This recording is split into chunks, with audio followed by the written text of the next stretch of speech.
Ginoong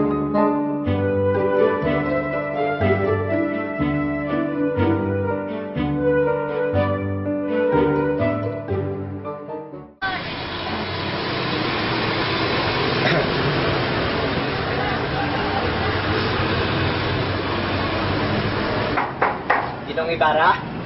Ginoong Ibarra?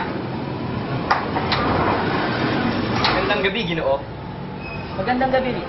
Anong may paglilingkod ko sa inyo? Nandyan ba si Ginoong Ibarra? Oo, andito siya. Halika, sumunod kayo sa akin.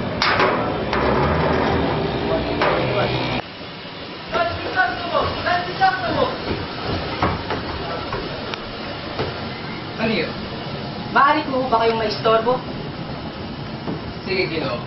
May nais kong kumausap sa inyo. At sino siya? Isa raw ang bangkero at sa kabaho siya. Sige, papasukin mo siya. Masusunod, Don Crisostomo. Tumalay kayo, Ginoo. Nasaan siya?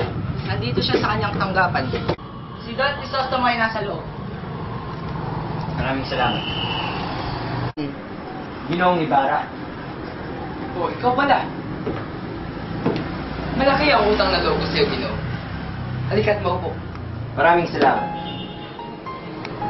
Hindi mo kailangang magpasalamat sa akin kung tutuusin. Ikaw pa nga ang nagligtas ng aking buhay. Ang mga ginawa kong iyon ay bahagi lamang ng aking kabayaran. Naririto ako upang humingi ng isa pang tulong mula sa iyo. Hindi kita kaya matanggihan. Ano ba ang kailangan? Kung lilinawin ng mga otoridad ang mga pangyayari iyon, nais ko sanang ilihim mo kanino man ang babala ko sa iyo sa simbahan. Huwag kang mag-alala. Alam ko pinaghahanap ka na ngayon ng mga makapangyarihan. Pero alam ko rin kung paano tumanggap ng utang na loob. Ang ginagawa kong ito ay hindi para sa akin. Ito ay para sa iyong sariling kapakanan. Kung susurihin, ako'y walang dapat ikatakot sa lipunan. Anong ibig mong sabihin?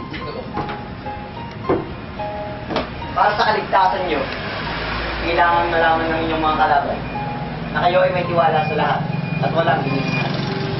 Mga kaaway? May mga kaaway ba ako? Lahat tayo ay may mga kaaway. Mula sa pinakamaliit na insekto hanggang sa pinakamatalinong tao. Yan po ang totoo. Ikaw ay may mga kalaban sa may hirap at sa makapangyarihan. Alam mo ba kung sino mga kalaban ko, Ginoo? Kinalulungkot ko, ngunit ang madilawang tao ay patay na. Mas marami siguro siya masasabi sa atin kung siya buhay pa at nakausap natin. Isa sa mga kaaway niyo, ang madilaw na tao.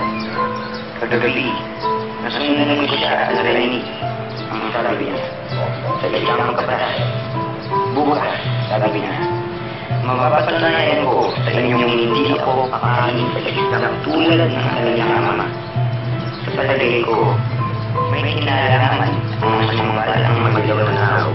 Sinumaya at nakipag-usap itong mamahala sa pagbubuhos ng pundasyon ng bato.